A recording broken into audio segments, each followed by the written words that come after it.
I don't think there's any doubt when we look at the universe, it seems a package of marvels. It's ingenious, it's ordered, it's mathematical, and it's felicitous in the sense that it permits the existence of life and beings like ourselves who can reflect on it. Wow, it looks like a fix. It looks like it's been designed. And the question is, has it been designed? And if not, well, how can we explain this appearance of design? Now, I suppose most of my scientific colleagues feel uncomfortable with these sorts of questions. They would say, if pressed, that there is no reason for why the world is the way it is.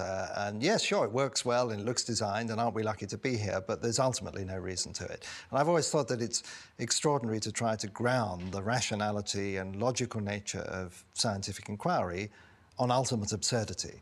That the whole thing is just floating for no reason, and yet it mimics the appearance of rationality and order and design so well. So I don't think that's very satisfactory. So then there's another group of colleagues who think more deeply about this, and they say, well, if we come to some final theory, complete unification of physics, we'll see that actually this is the only way it can be, and that it's just a stroke of luck. It permits the existence of beings like ourselves. Now, they don't have that theory yet. This is promissory triumphalism. So I think it's demonstrably false that there can only be one way that the universe can exist. So then there's another group of people who say, well, maybe all possible universes exist. Maybe that what we've been calling the universe is only a tiny component in a much vaster system that they call the multiverse.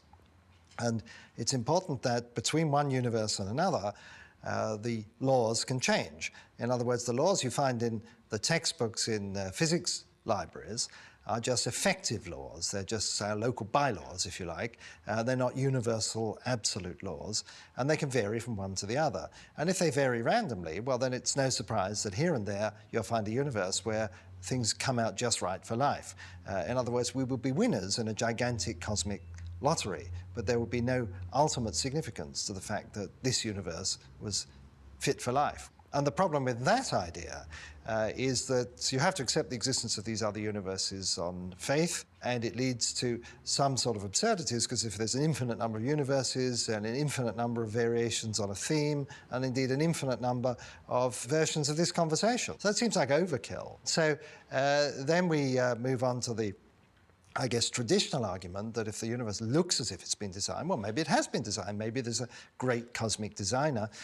It doesn't have to be a cosmic magician, a super being who exists within time prior to the Big Bang, waves a magic wand and makes the Big Bang go bang. That's a sort of Sunday school version.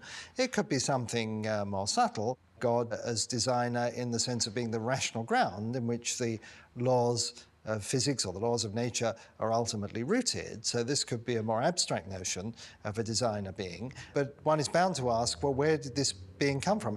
Now, in order to make this idea work, you would have to develop an argument that this designer being necessarily exists and necessarily has the property that that being has. Are you any better off? Haven't you just sort of pushed the problem off into an abstract domain, but you've not really solved it?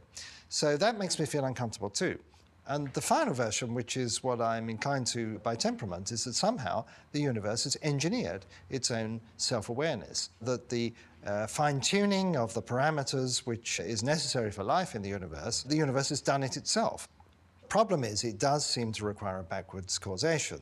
In other words, that the existence of beings like ourselves now, observers who can look at the universe and make sense of it, has somehow got to have selected the nature of the laws right back at the Big Bang that have given rise to a universe that can produce carbon and all the other things necessary for life. How can that be? How can we reach back in time in that manner? Well, at first sight it seems absurd, but when you look more carefully, physics actually has a natural mechanism to permit that to happen, and it comes out of quantum physics. What I'm suggesting then is that the laws of physics, mathematics, observers who can understand it all are all somehow mutually explanatory and co-emergent, that they all come out of the wellspring of existence and support each other in some self-consistent way. That sounds kind of ridiculous, doesn't it? But then they're all ridiculous. All of these things, all of these points of view, ultimately, when you look at them, have a sort of ridiculous feel about them.